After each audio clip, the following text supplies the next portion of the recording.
gravação para a gente saber. Então, boa tarde a todas e todos.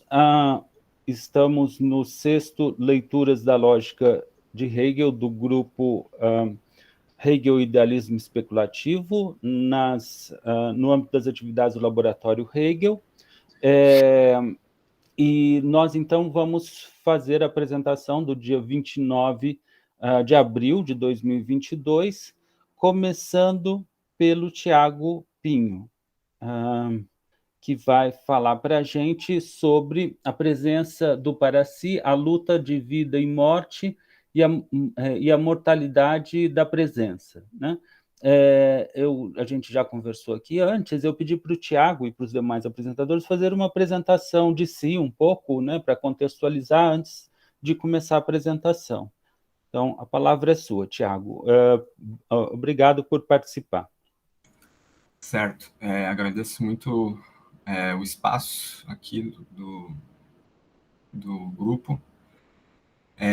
Eu comecei a estudar Hegel, né, com o professor Pertilli na graduação em filosofia e ainda faço graduação na URGS, baseando o estudo, né, em filosofia da história, né, especificamente num elemento do capítulo 6 da Fenomenologia do Espírito, e ao longo desse tempo fui, enfim, aprofundando o estudo, né, na universidade e em grupos autônomos fora da universidade, onde começamos a estudar a Fenomenologia do Espírito de forma um pouco mais detida, mais detalhada. E, honestamente, assim, é muito, muito, muito importante para mim participar aqui desse seminário, desse evento, porque isso é, em grande medida, uma síntese, assim, mesmo que preliminar, assim, da leitura que eu e outras pessoas vemos fazendo coletivamente, né? E eu estava dando uma olhada no texto e enfim, com isso eu começo a comunicação, né, lendo aqui na capítulo 4, né, parágrafos 186, sem dúvida cada um está certa de si mesmo, mas não da outra, e assim sua própria certeza de si não tem verdade nenhuma, pois sua verdade só seria seu próprio ser para si lhe fosse apresentado como objeto independente, o que é o mesmo objeto, como essa pura certeza de si mesmo. Então, basicamente, aqui, para o propósito da comunicação, a ideia, né, do argumento que eu quero apresentar no artigo seria fazer uso da expressão luta de vida e morte como um elemento para caracterizar, né, em primeira ordem, né, o nosso tempo presente, né, na medida em que, né, os conflitos, né, em grande medida se demonstram, né, pela realidade, né, e isso, do ponto de vista teórico, se apresenta aqui, né, na medida em que a verdade, né, dessa consciência de si é o próprio ser para si, né, quando percebe que o dissolver, né, o dissolver da certeza, né, faz parte, né, talvez essencial mesmo dessa dinâmica de raciocínio, né, que se abre na dialética do senhor e do escravo, e anteriormente disso, né, onde Hegel menciona o elemento da presença, né, como talvez uma imagem, não sei, relativa à própria categoria de espírito, né? Nisso se encadeia, né, o eixo do artigo, mais ou menos, relativo a pensar, né, a mortalidade da presença como sendo a própria mortalidade da humanidade, né?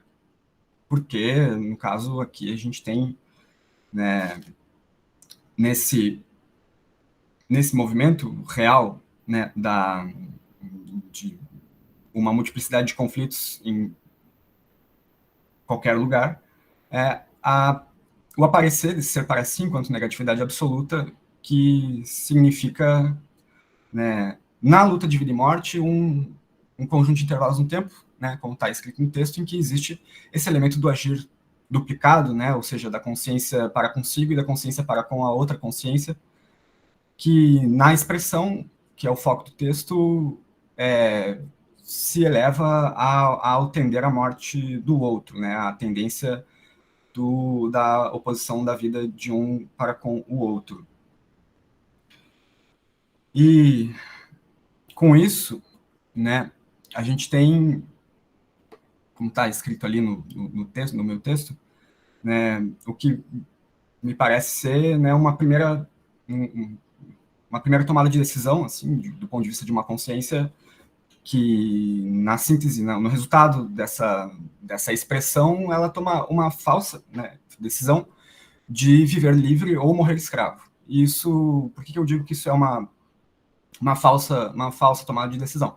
Porque esse elemento, né, que está por trás desse movimento de luta de vida e morte é justamente o conceito de liberdade, que, segundo Hegel, se põe apenas na medida em que essa luta é travada, né? E que, como o resultado desse primeiro movimento, a tomada de decisão é falsa, na medida em que a liberdade no interior da consciência de si também é falsa, né? Tendo em vista o primeiro, né, um primeiro desdobramento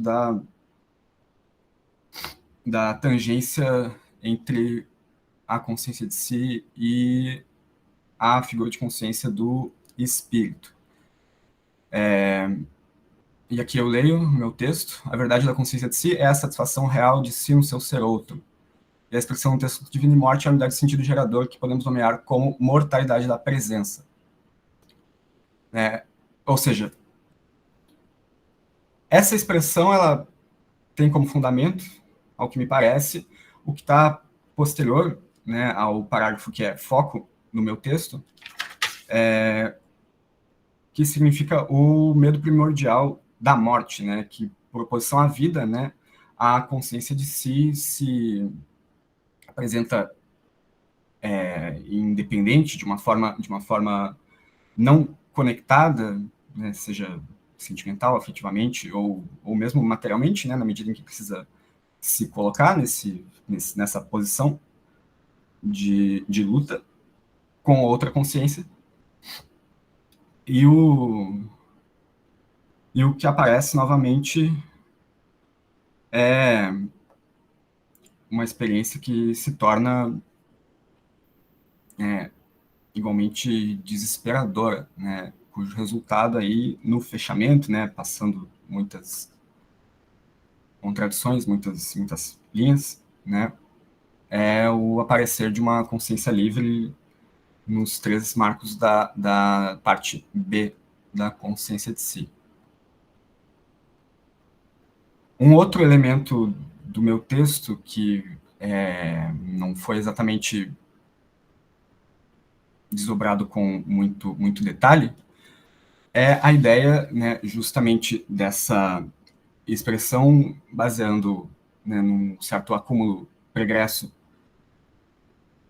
de elementos categoriais da crítica da economia política, de como que isso pode ser importante, né, para compreender justamente o nosso século, né, a nossa época, que,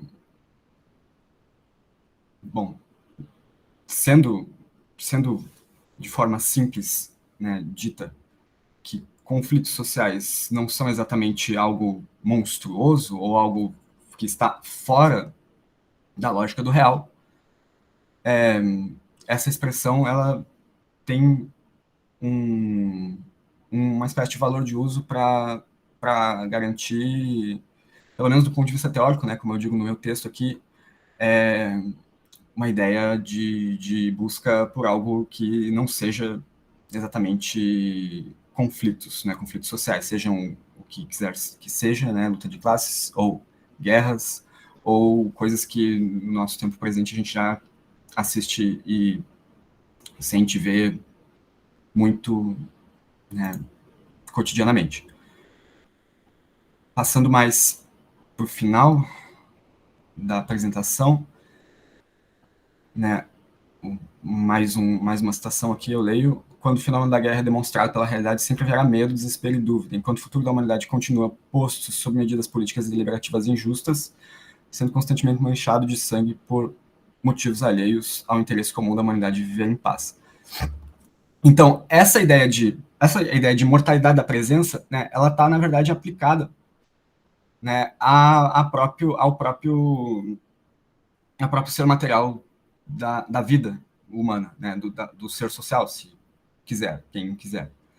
Na medida em que existe, né, nessa tendência, né, justamente nessa tendência de se opor à morte do outro, de pôr-se à morte do outro enquanto um agir recíproco, isso gera necessariamente, né, o que está definido ali no meu texto, né, que eu tenho a intenção de produzir mais desdobramentos em relação a isso, né, de intervalos no tempo em que essa luta de vida e morte ela aparece como instantes, né, justamente que essa fugacidade ela se torna no interior da consciência mais acentuada e mais difícil de manipular do ponto de vista da consciência.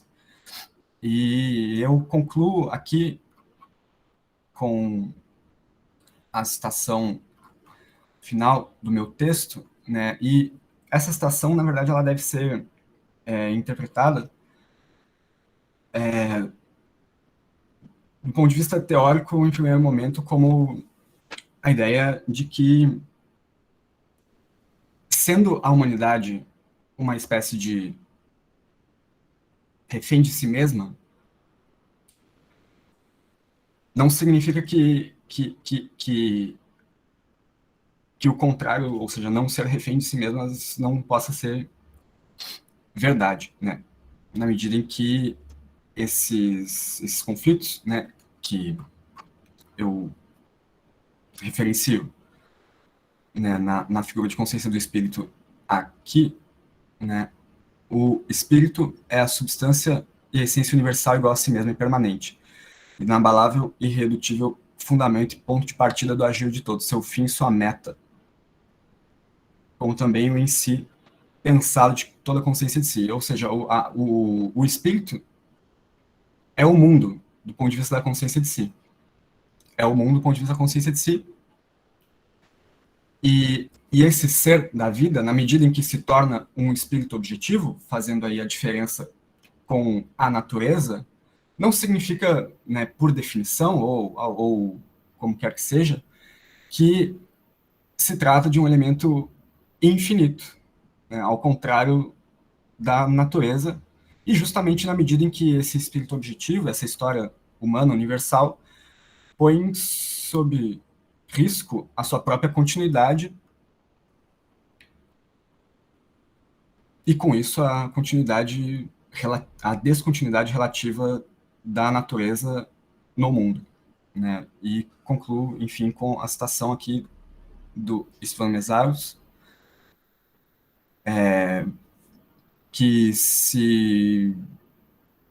significa, né, simplesmente uma ideia, né, de pensar Hegel como um filósofo que põe a contradição, né, no primeiro plano. Isso não é novidade, sim, né, embora as conversas com os analíticos sejam mais complexas, né, e eu cito: assim, ele, Hegel, não poderia deixar de atribuir a categoria dialeticamente definida da contradição lugar de importância central em seu sistema, ainda que tratasse as relações sociais incorporadas nessa categoria de forma extremamente abstrata e idealista, atenuando assim suas implicações explosivas no modo de reprodução sociometabólica do capital. Então, né, novamente para concluir, né,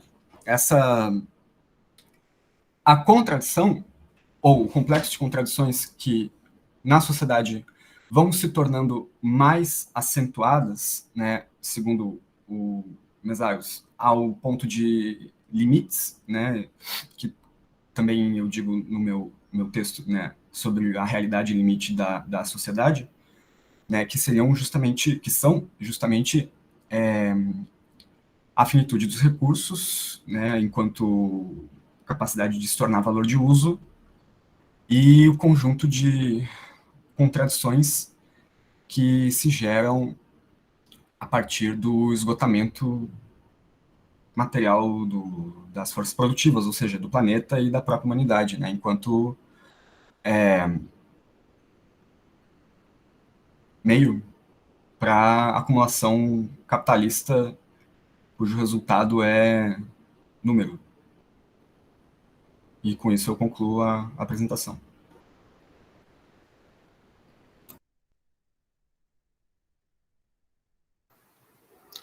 Parabéns pela apresentação, Tiago.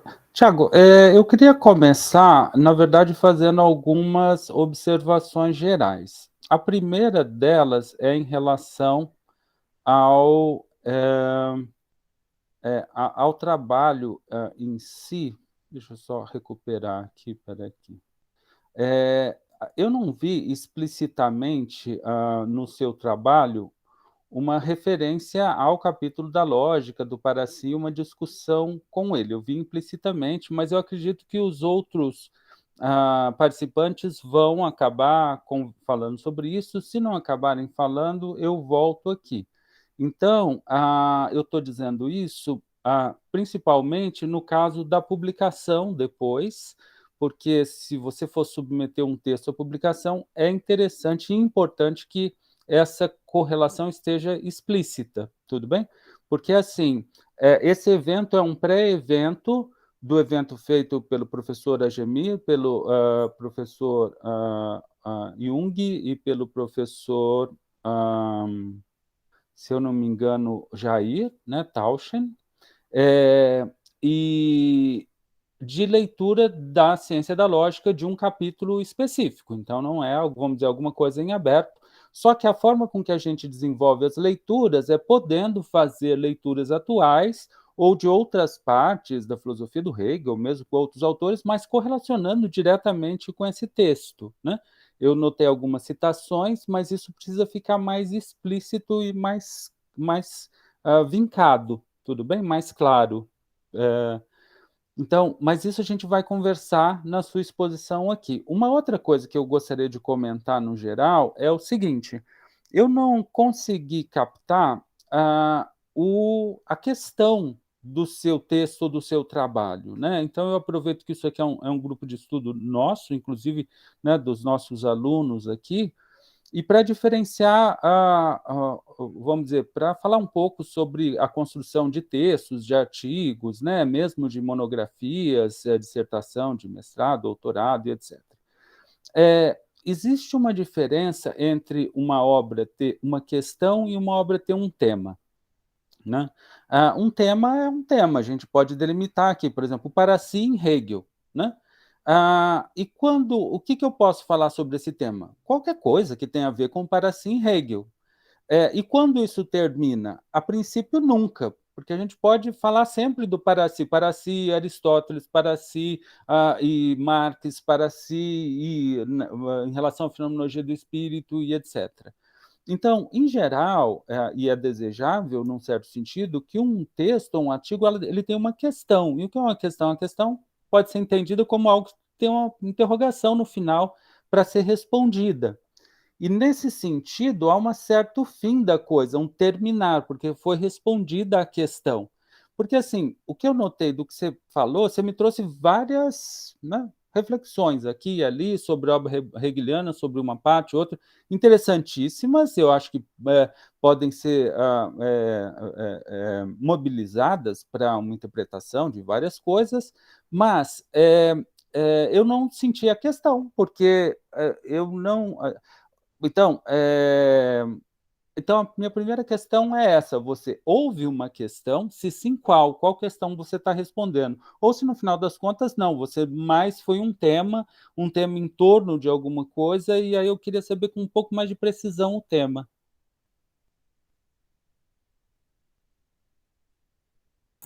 Eu respondo agora? Sim, é um diálogo nosso aqui, né, no grupo. Certo.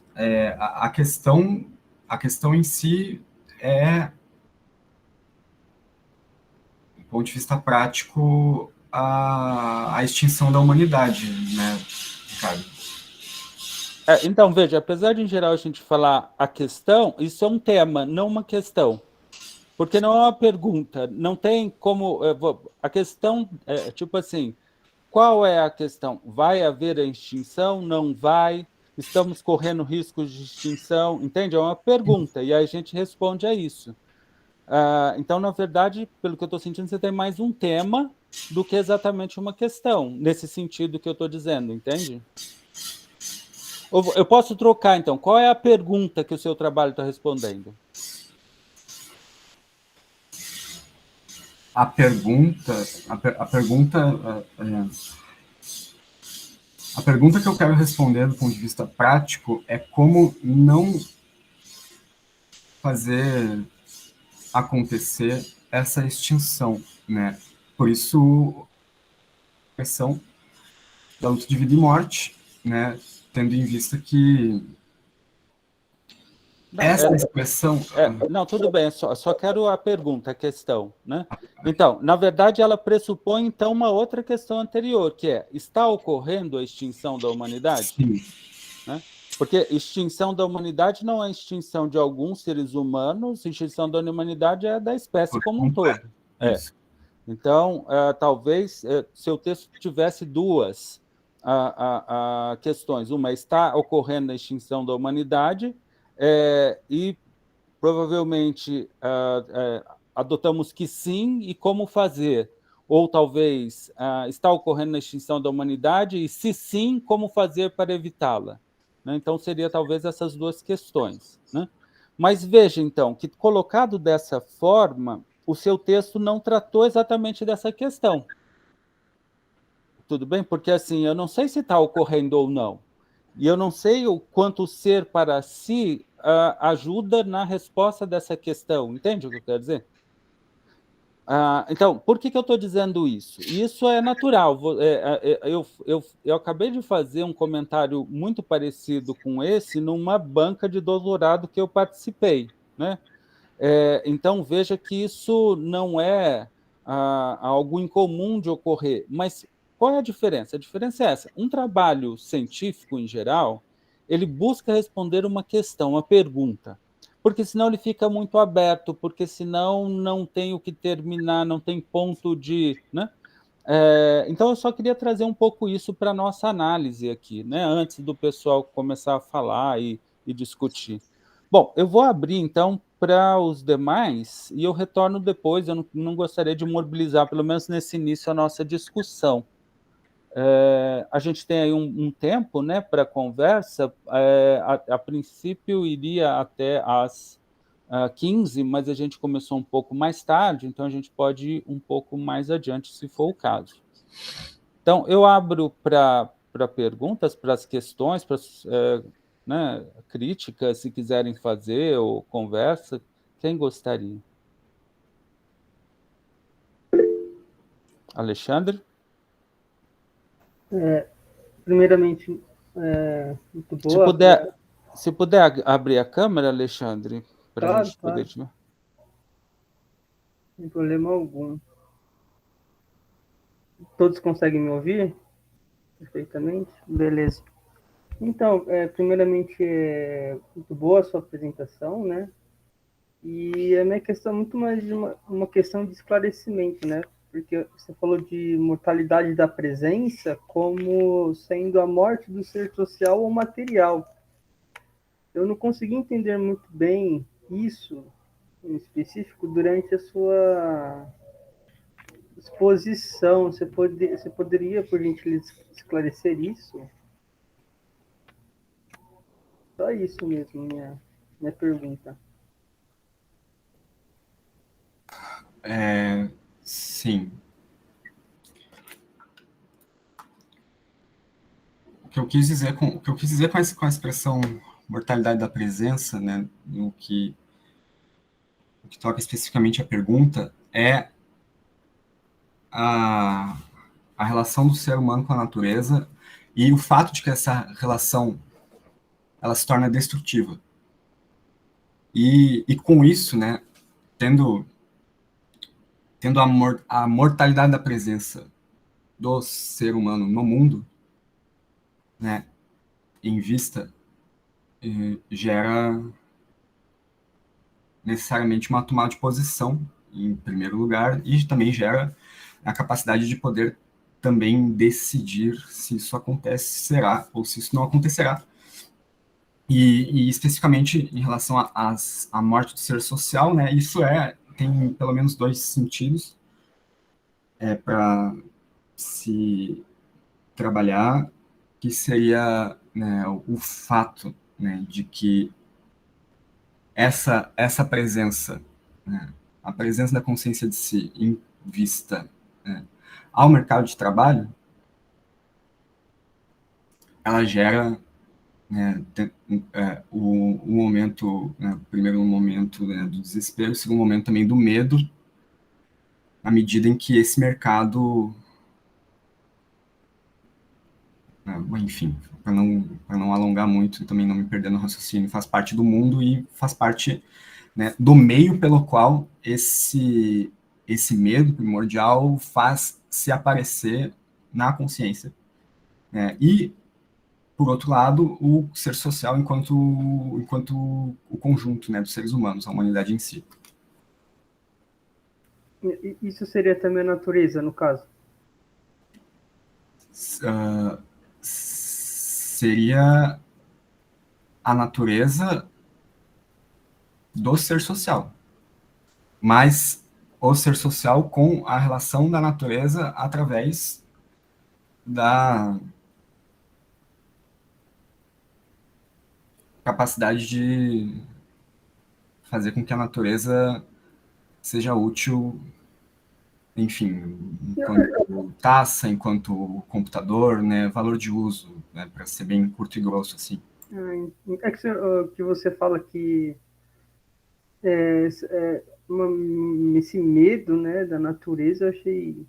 Lá o que seria essa natureza? Seria esse material, enfim. Aí você falou sobre a consciência de si no meio do mercado de trabalho, esse desespero, etc. Né? Mas tudo bem. Muito obrigado, viu, pela exposição. Muito boa.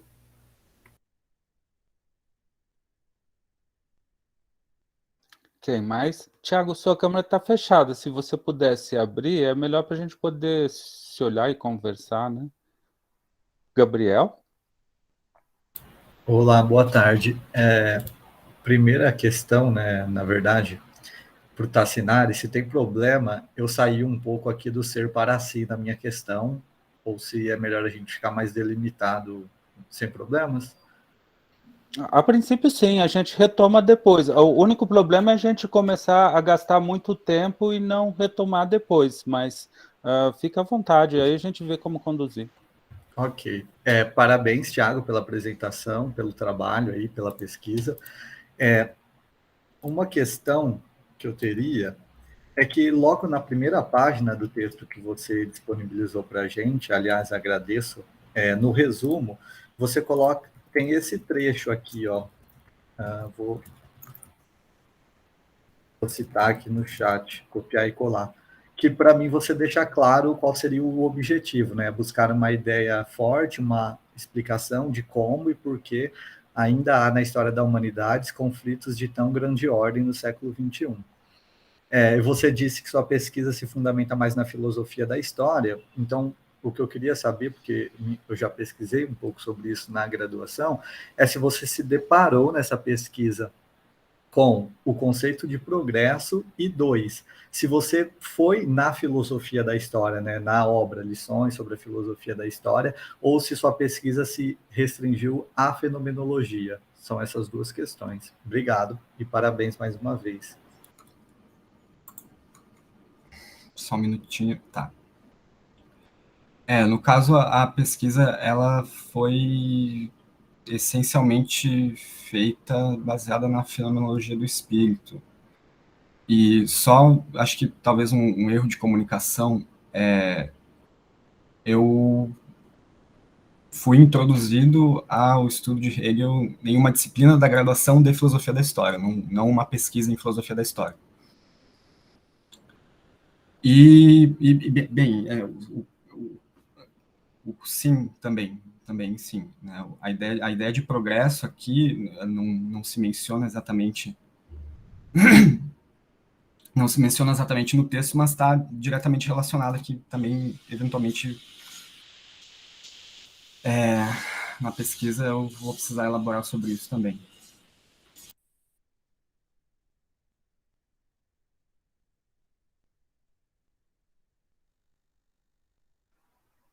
Acho que foram essas as perguntas, né? Isso. Obrigado. Era mais para saber mesmo qual tinha sido o material da pesquisa e tal, porque para saber se você trabalhou a filosofia da história mesmo ou se ficou na fenomenologia, mas você já respondeu. Eu tenho uma outra questão, mas eu não sei se vou me alongar demais, se tem mais alguma pessoa que quer perguntar, porque daí eu não tomo só a palavra. Ninguém levantou a mão, gente.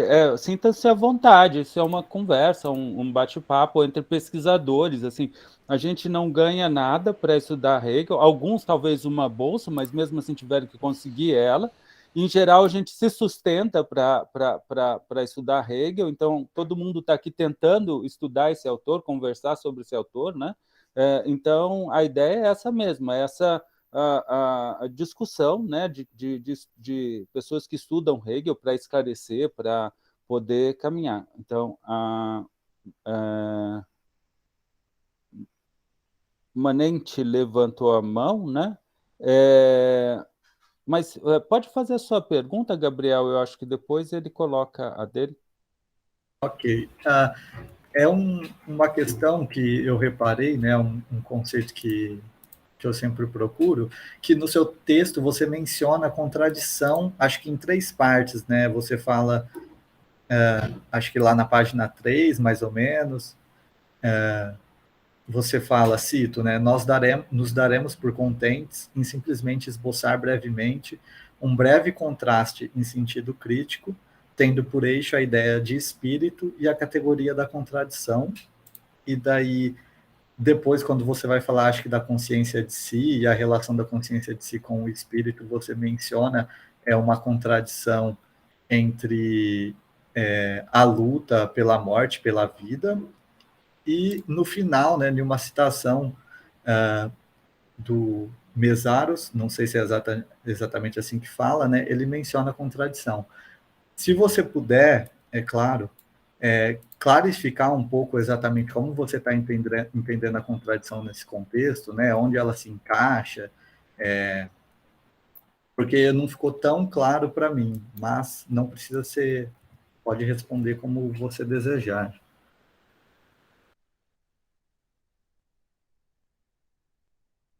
Desculpa, se puder repetir a primeira pergunta só? Não, na verdade é uma única questão, né? O que eu vi no seu texto é que a contradição é um conceito que eu me interesso e estudo, então eu sempre procuro ver como as pessoas estão usando ele, né? Então eu vi que no seu texto você menciona a contradição 3 vezes e não ficou muito claro para mim o sentido assim que você está empregando, porque você fala da importância dessa categoria da contradição nessa sua pesquisa que você está empregando, né? E depois você menciona também ela como que há uma certa contradição na luta entre a vida e a morte, alguma coisa assim, pelo que eu entendi. Entendi. Se você puder só esclarecer um pouco isso e tal. Especificamente na expressão, o que eu quero elaborar, no caso, né, pressupondo a definição que eu apresentei no meu texto, que essa luta de vida e morte, ela se torna um complexo de contradições que se deslocam, né, tanto do ponto de vista do corpo em si, como no interior da consciência. E isso gera um complexo de contradições na relação do agir recíproco das consciências, muito difícil mesmo de sintetizar aqui, né, na comunicação. E eu, sinteticamente, assim, eu estou entendendo a contradição, eu estou entendendo a contradição como a própria realidade, no caso, né? A própria realidade, que significa dizer que a realidade, ela tem dentro de si complexos de contradições que, do ponto de vista material, se tornam, né, pensando na situação do Nesar, se tornam insolúveis ao limite de destruir o planeta e, do ponto de vista teórico, algo que está já muito bem trabalhado há muitos séculos, né, pelo próprio Hegel. Beleza, obrigado, Thiago. Parabéns mais uma vez pelo trabalho. Manente? Boa tarde a todos. Eu gostaria de, Thiago, te parabenizar, né, pela apresentação, muito boa. O tema super interessante. E me ficou uma curiosidade, Thiago, quando você coloca essa questão da contradição ou do conflito na história, e me pareceu relacioná-lo como uma espécie de possibilidade de que essa contradição levasse a uma espécie de extinção ou de finalização de alguma coisa. Você poderia explicar isso um pouquinho melhor para nós? Se não é talvez essa contradição que mova, digamos assim, a história, e que essa contradição talvez seja impossível de ser finalizada de uma certa forma. Essa contradição é aquela é isso que vai fazer com que a história se coloque em movimento, ou não sei se eu entendi errado, se pudesse esclarecer um pouquinho melhor, te agradeço, viu?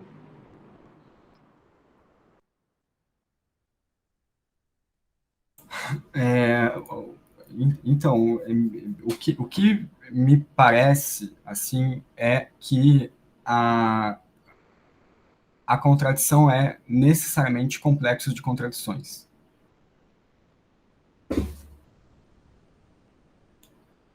E se isso é verdade, esses complexos de contradições, eles se tornam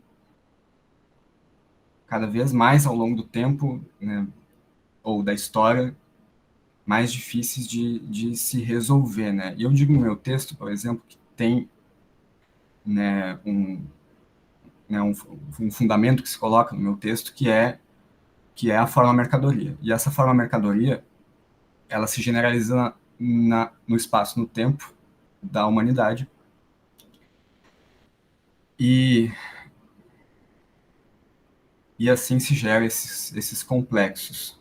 Só que esses conflitos, eles estão baseados num elemento que não é exatamente datado, né, do modo de produção capitalista em si, mas também aparece anteriormente e que se resulta, né, no nosso tempo, né, a partir de uma primeira revolução industrial, né, e ao limite de uma quarta revolução industrial, atualmente, não exatamente no esgotamento, né, da contradição como motor da realidade, mas do complexo da produtividade do trabalho, do complexo do que se chama, enfim, satisfação de necessidades humanas, né? Porque a mercadoria é isso. Nós bebemos água porque nós queremos beber, porque nós sentimos sede, né? Só que ao mesmo tempo, né, as pessoas estão dirigindo o carro e as pessoas que têm CNPJ estão perfurando a terra, e tudo isso vai se deslocando e tentando, né, do ponto de vista do mundo, se resolver numa harmonia natural, mas que, baseado na diferença da natureza com a humanidade, essa solução ela se torna cada vez mais destrutiva, e a solução da contradição não é exatamente a possibilidade da extinção, mas o fato de que isso está cada vez mais próximo de acontecer, embora seja possível, aí sim possível, do ponto de vista da própria humanidade, não reverter, mas impedir que isso aconteça, né? E isso passa necessariamente, né, do ponto de vista do mundo diante da humanidade, do ponto de vista da humanidade diante do mundo, né, uma mudança, né, do modo de produção do ponto de vista global, né? Acho que era isso, assim, que eu teria para dizer por enquanto. Ô, Tiago, obrigado pela resposta. Era isso mesmo. Muito obrigado, viu? Parabéns de novo pelo trabalho. Professora Michela Bordignon. Oi, Tiago, boa tarde. Em primeiro lugar, te peço desculpa porque eu não consegui ler o texto antes, tá? Então, realmente eu fiquei meio perdida, mas acho que também porque não li o texto antes. Mas queria compartilhar as observações do professor Tassinari. E achei super interessante essa apresentação, mas ao mesmo tempo talvez um pouco arriscada, né? Porque abrange um horizonte de temas muito amplos. Me parece que são uma série de ideias que você poderia trabalhar ao longo de 10 anos. E daí acho difícil conseguir fazer isso de uma forma eficaz em 20 minutos, que vai ser o tempo que você vai ter no evento. Eu acho isso importante para poder ter feedbacks que sejam úteis para a sua pesquisa. Então, o meu convite, em primeiro lugar, apesar de preservar todos esses interesses e ideias, mas tentar ter um recorte um pouquinho mais específico, também para você poder administrar de uma forma mais eficaz a sua pesquisa, que acho que vai dar muito certo, mas precisa desse recorte. Segundo lugar, me parece, estava anotando coisas, então se eu falo coisas que já foram faladas, me parem, que eu não quero gastar o tempo de ninguém, tá? Me parece que atrás do seu trabalho, da sua análise de Hegel, tem grandes, fortes sugestões e influências da filosofia marxista. Então, se eu estou certa, pode falar que não estou certa, obviamente, acho que isso tem que ser explicitado, você queria esclarecer para quem está te ouvindo como você quer trabalhar nessa ponte entre Hegel e Marx. Caso eu tenha entendido a forma na qual você está analisando os conceitos de uma forma clara, mas pode falar que eu não estou certa, que eu não entendi, já não tem nada, nenhum problema, tá? Porque para mim foi difícil realmente entender qual é o fio condutor, né? É isso. Então, ainda não voltamos para o ser para si até agora no debate, né? Posso voltar? Então, eu estava tentando entender qual a ponte o apoio que você poderia achar naquele texto, porque o evento vai acontecer daqui a pouco. Então, eu acho legal, uma forma para realizar um recorte é achar alguma passagem do texto que você possa, a partir da qual depois você possa debater os problemas. Um dos problemas, eu sugeriria que você abordou na sua apresentação. O único que me lembrei aqui, né, mas não tenho todo o texto hegeliano claro na minha cabeça, mas o único que encontrei aqui, que é o primeiro, né, também poderia estar muito errada, é só uma sugestão, mas é uma sugestão que você tem que depois avaliar, testar, porque poderia estar completamente errada, como sempre. Mas o único que me lembrei de cabeça agora é bem no começo da sessão, o ser para si como tal, onde Hegel tem que explicar, né, que é esse ser para si. Ele fala da estrutura da consciência, né? A consciência, eu estou citando, a consciência já contém como tal em si a determinação do ser para si. Então, ele está tentando explicar o que é esse ser para si. Ele depois, né, faz referência a essa estrutura da consciência e ao tipo de dinâmicas inclusivas, exclusivas e talvez conflituais também que ela gera. Claro, eu acho que não, se a gente tem que, dito isso, é a única ponte que eu consegui construir, não sei se funciona, eu queria ser até mais sincero, se a gente fala da dialética senhor-escravo, que está numa das bases conceituais do seu trabalho, nem sei se é exatamente a dialética do ser para si que está em jogo naquela passagem.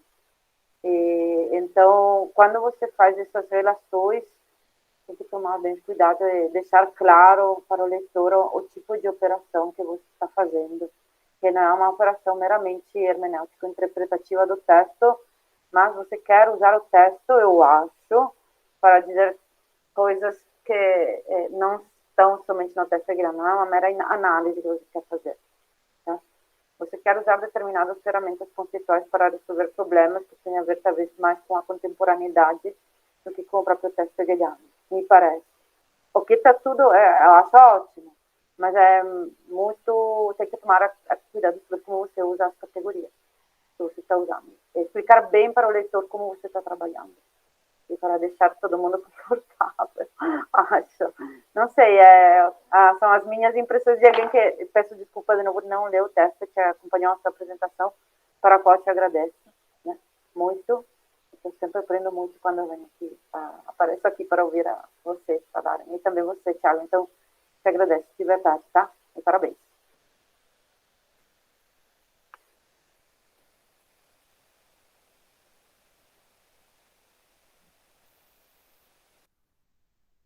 Tiago?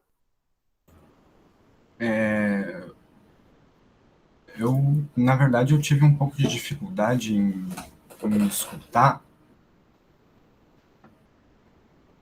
e eu não sei se eu consegui localizar uma pergunta específica, né? A professora indicou um elemento que realmente me passou meio batido, assim, na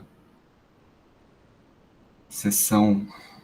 Na verdade, eu só fiz alguns comentários e não precisa responder. Já. O que você acha melhor? Foram só alguns comentários. Enfim, agradeço muito, né, porque justamente é um pouco esse o horizonte da minha pesquisa, né, de pensar as determinações da consciência e, de fato, eu tenho um pouco talvez um grande problema na forma de fazer uso, né, das categorias, tendo em vista uma dificuldade que não é de agora, assim, né, de escrever no formato acadêmico, né, particularmente eu me dou muito mais bem com poesia do que com texto acadêmico, mas acho que é isso, assim.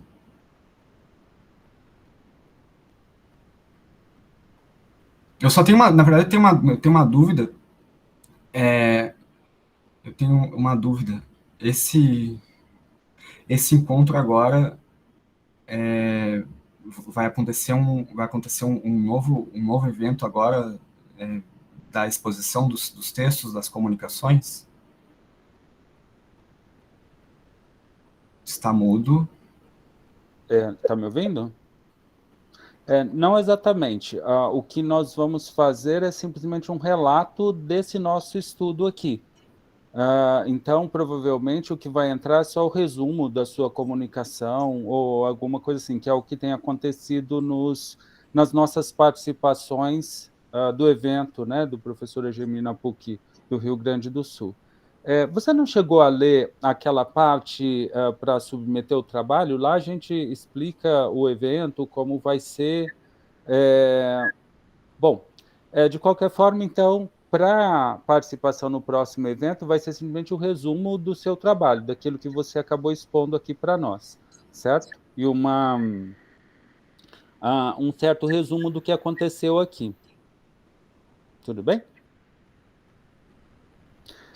Eu gostaria, então, de fazer alguns comentários à sua apresentação, Tiago. Vamos lá. Bom, primeiro, antes de tudo, parabéns, né? Parabéns pelo texto, pela reflexão, por trazer aqui para nós, para que a gente possa discutir. Parabéns, sobretudo, por estar buscando estudar Hegel na sua pesquisa e aprofundá-la, né? E tentar justamente compreender melhor, né? Esses temas que você está se colocando, esses objetos de pesquisa.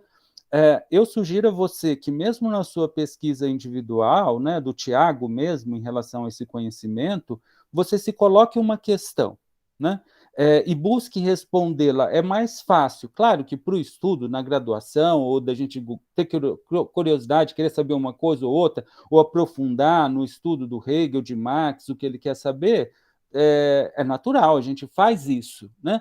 Mas para produzir, seja um TCC ou um artigo, é importante ter uma questão, né?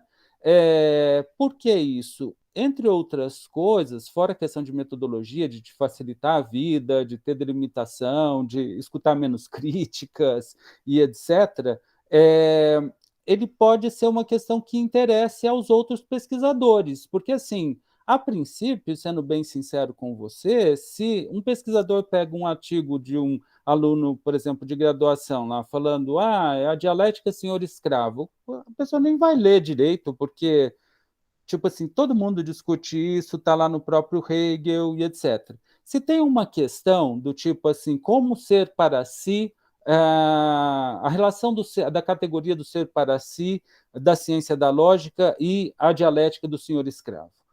Aí mesmo um doutor, um professor catedrático, pode falar, olha que interessante, o que será que ele encontrou de relação aqui, o que será que pode ser feito? Então, ou seja, a questão é algo mais objetiva, e uma pesquisa, a princípio, tem essa objetividade na coletividade de pesquisadores, né? Então, estou dizendo isso para você e também para os nossos alunos aqui, né? Então, a minha sugestão é essa, encontre uma questão, aliás, uma questão de vida sua, talvez, que te interesse muito e busque resolvê-la, né? Nesse contexto e nesse sentido, eu queria também traçar algumas coisas. Por exemplo, eu concordo completamente com a professora Michela, quando ela disse que seu referencial parece para nós muito mais marxista do que hegeliano, né? Em geral, as pessoas não, mas algumas pessoas fazem uma certa confusão, como se pudesse passar de Marx para Hegel ou vice-versa, como se eles estivessem dizendo da mesma coisa, e no final das contas eles não estão, quer dizer, eles têm intenções diferentes ao escrever a obra deles, problemas diferentes que eles estão tratando. Por exemplo, em Hegel a gente tem um problema ontológico, entre outros, que eu digo ontológico porque é ele que a gente está tratando aqui, da doutrina do ser. Né? Em Marx, a gente não tem um problema ontológico. Marx acha que o que existe é a sociedade, são as relações sociais, são as formas de produção, e é isso que ele está interessado em estudar. Né? Então, essas diferenças de questões, diferenças de abordagens, diferenças de vista, é essencial à filosofia, né? E marca a diferença de um autor para outro. Não que você não possa fazer cruzamentos, tentar usar o que um expôs para clarear o que o outro expôs, ou mesmo o que você quer pensar, tudo isso é possível, né? Vamos dizer, esse tesouro aí da filosofia está aí para que a gente possa usá-los para a gente poder refletir, né? Sobre o ser humano, sobre o mundo, sobre a totalidade, né? Agora, por que não dá para fazer essas transgressões? Tipo assim, não dá para fazer? Dá, todo mundo faz, mas por que elas não têm muito sentido? Porque, assim, muito do que você falou do Hegel, para mim, não se aplica exatamente a ele. É uma coisa mais marxista do que hegeliana. E eu fico, durante toda a sua exposição, meio que falando, mas espera, ele está dizendo disso ou está dizendo daquilo? O que ele quer dizer com isso? Como eu nem cheguei à compreensão exata do que você está dizendo, eu nem posso aproveitar o conteúdo que você me passou, porque se eu não compreendi, né, não fez muito sentido para mim, você entende? E no final das contas a gente tem um papel social, quer dizer, ou seja, a gente, mesmo que a gente, como eu digo, a gente se sustenta para estudar Hegel, muitos de nós participam de escolas públicas, né, que são pagas com verbas públicas, então a gente dá um retorno para a sociedade em termos de resposta a essas questões, em termos de um estudo, quer dizer, eles não estão simplesmente pagando nossos estudos, mas a gente está fazendo um certo serviço para eles de reflexão, não que eles vão concordar com aquilo que está escrito, mas que eles possam ler, seja um atalho, né?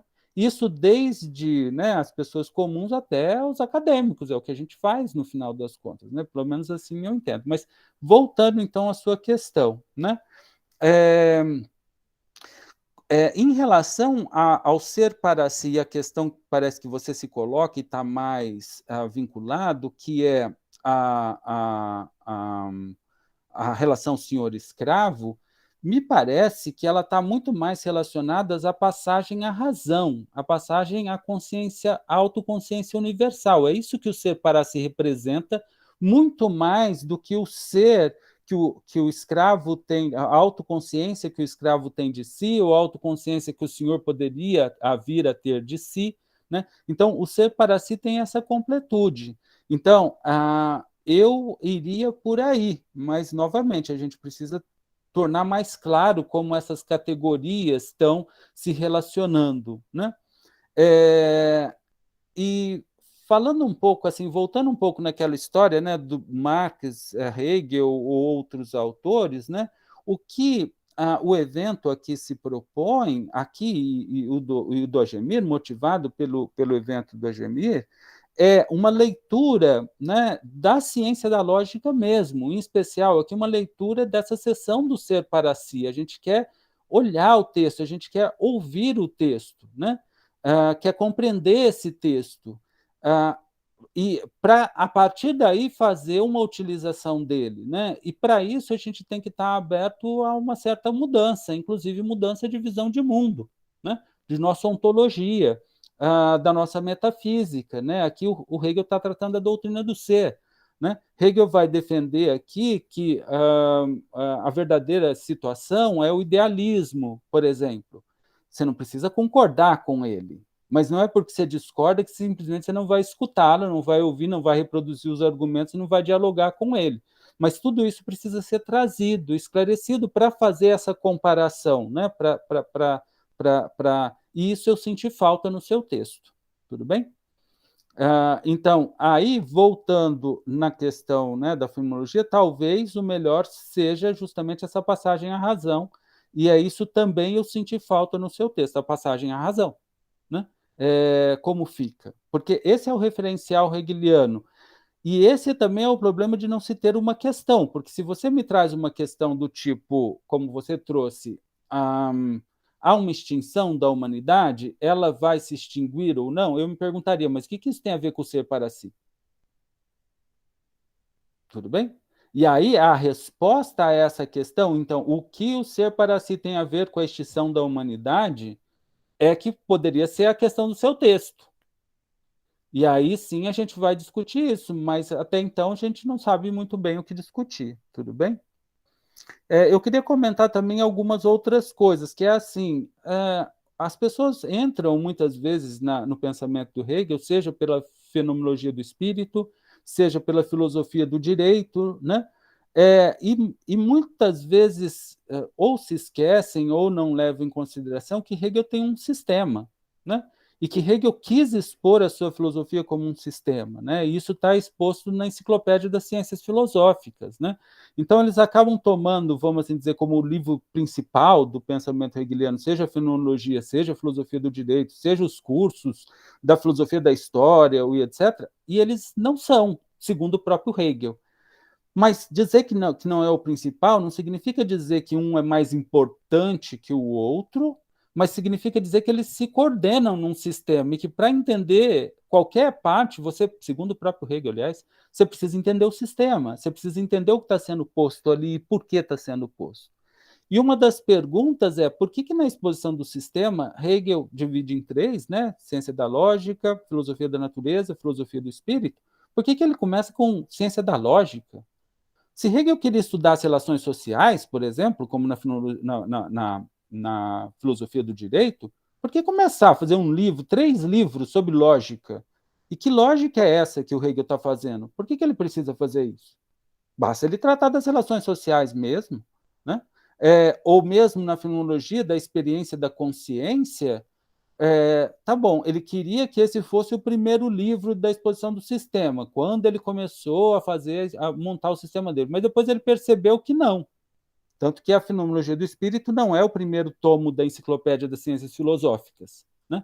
Ele vem a Fenomenologia do Espírito adquire um outro lugar no sistema, que é a Filosofia do Espírito, ela se torna uma seção. E aí eu te aconselho, nessa sua pesquisa, a ler essa seção. Ela é extremamente importante. Por quê? Porque lá ele faz um limpa, vamos assim dizer, de tudo aquilo que ele fez na fenomenologia do espírito e expõe as categorias principais que estruturam a fenomenologia do espírito. Ou seja, o que eu estou entendendo por fenomenologia do espírito? A aparição, o fenômeno do espírito para si mesmo. Tudo bem? Então, eu faria essa leitura, e até porque o próprio Hegel indicava essa sessão para quem estava começando, estava chegando, para entender a filosofia dele, né? Então, eu começaria por aí para fazer essa relação. Então, mas por que Hegel fez uma ciência da lógica? Eu costumo dizer assim, olha, ciência da lógica, do pensamento, né? Na verdade, do logos, né? É tipo assim, ele vai ensinar a gente a pensar. Ele vai falar assim, ó, peraí, antes de vocês começarem, vamos tentar entender como as coisas funcionam, né? E qual é a relação entre teoria e mundo, tudo bem? Na verdade, tem umas sutilezas aí que quando ele escreve a ciência da lógica, ele tinha antes a fenomenologia para apoiá-la, mas na enciclopédia ele não usa mais a fenomenologia, então ele usa uma certa introdução anterior, e principalmente uma relação do pensamento com a objetividade, antes de entrar na ciência da lógica, que permite a ele dispensar a apresentação via fenomenologia para os ouvintes dele, né? Mas, num certo sentido, o que a ciência da lógica vai trazer são as várias categorias e conceitos que nós usamos para pensar o próprio mundo, né, a própria realidade. Ele vai mostrar lá que ela não pode ser tomada simplesmente de uma forma imediata, como é na doutrina do ser, né? Que não se pode ficar só numa relação entre ser e essência, como na doutrina da essência, mas que tem que ser considerado o conceito, e mais do que isso, a ideia. E que a ideia é que dá base a toda e qualquer visão de mundo e do próprio mundo, né? Ou seja, dizendo de outra forma, todos nós, na nossa relação social, humana, nós temos uma visão de mundo, uma doxa, uma opinião, né? Será que essa opinião corresponde ao que é a verdade ou não? Então, em geral, o que as pessoas fazem é contrapor opiniões. Então, Marx versus Hegel, Lukács versus Marx, ou versus Hegel, quem está certo, quem está errado? E Hegel não trabalha muito com essa... Aliás, ele quer mostrar que isso não funciona com essa ideia de certo e errado, né? Ou seja, você tem uma forma de compreensão da realidade, uma forma, vamos assim dizer, perfeita, que seria a ideia, e a gente busca chegar até ela. E cada um tem a sua buscando chegar até ela. Tudo bem? Então, é justamente a descrição dessa busca, as categorias que são geradas a partir daí, como tratar tudo isso, é o que está sendo meio que exposto ali na ciência da lógica de forma geral, abstrata, mas abstrata não quer dizer não relacionada ao real, quer dizer de uma forma geral. Depois isso vai ser especificado na ciência da natureza e na ciência do espírito. Tanto que a razão que surge na filosofia do espírito é a ideia, é a mesma ideia. E a ideia se mostra como verdade da natureza. Tudo bem? Então, ou seja, essa mudança de autores é muito complicada para ser feita assim, mas que, de fato, a filosofia hegeliana acaba apresentando uma forma de ver, um paradigma, que é diferente do materialismo marxista, né? Isso é claro. E eu não sei se Hegel se colocaria o problema da extinção da humanidade. Claro que da contradição, sim, ela existe. Claro que da relação senhor-escravo ou senhor-servo, sim, porque ela existe. Foi ele que trouxe, né, o foco em relação a isso. Claro que em relação à pobreza também, sim. Aqui no nosso departamento a gente tem o professor Pedro Novelli, que estuda a questão da pobreza em Hegel, né, é um especialista nessa questão, né? Então, tudo isso é tratado. E tem uma outra coisa também que eu gostaria de dizer, quer dizer, a filosofia do Hegel não é uma filosofia do dever ser. Ele não pretende dizer para nós o que a gente deveria ou não fazer. Ele pretende estar descrevendo como a coisa funciona mesmo, né? Então, nesse sentido, o que a gente vai pensar é se, de fato, a forma com que Hegel nos apresenta como a realidade é como a realidade é ou não. E para finalizar, porque eu já estendi muito, eu diria o seguinte: como a realidade ela é assim, cada pessoa tem uma certa compreensão da realidade, né? E que, no final das contas, em última análise, se traduz pela sua filosofia, né? E as diversas filosofias na história da humanidade foram as diferentes compreensões dos filósofos, né, dos heróis, né, do pensamento, aí, que nos trouxeram formas de ver a realidade, né? Então, e aí você tem um sistema de filosofias cuja base só pode ser uma autocompreensão última, que é a ideia, que é a razão. Então, todos nós estamos, no final das contas, tentando explicar essa razão, nos entender dentro dessa razão, viver dentro dessa razão. E você nota que é um paradigma completamente diferente da pós-modernidade, incluindo Marx, né? Então, particularmente, eu sou de acordo com Hegel, né? Eu estou aqui, no final das contas, na minha interpretação de Hegel, quando eu estou dizendo tudo isso, né? Claro que está super baseada, tem meus textos e etc., mas, para mim, é um pouco assim que a coisa se apresenta. Então, eu queria terminar dizendo que a gente tem que tomar cuidado com o seguinte, nessa parte, né, do doutorado que eu estava falando, um dos autores que tratava, dizendo assim, a gente só consegue responder, ter uma resposta, se a questão está feita, senão a gente não tem resposta, né? Então, é importante a gente ter a questão que a gente está trabalhando, porque senão a gente não tem resposta, não está dando uma resposta. Entende o que eu quero dizer? E é isso assim, que eu teria a comentar. Eu agradeço novamente você vir participar do nosso grupo, expor as suas ideias, entendo que você está nesse caminho de pesquisa, todos nós estamos, e esses comentários é no sentido de nos ajudarmos uns aos outros, tudo bem?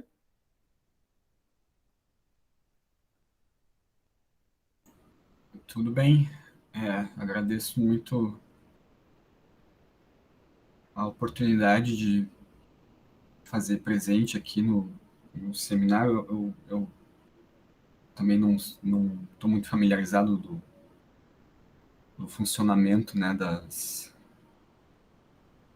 reuniões e dos eventos.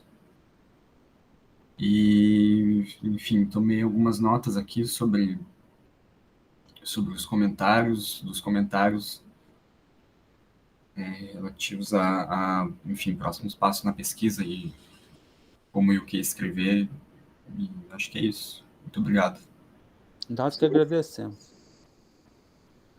Bom, eu acho que a gente pode já passar ao segundo seminário, porque a gente está um pouco atrasado em relação ao que a gente prometeu, mas não em relação ao nosso começo aqui. Tudo bem para todos? Vocês querem fazer uma pausa de 5 minutos para respirar ou podemos já começar?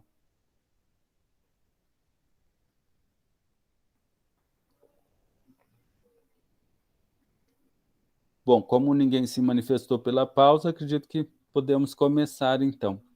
Bom, então, eu vou parar a gravação e reiniciar para a gente ficar com ela divididinha, só um instante, espera aí.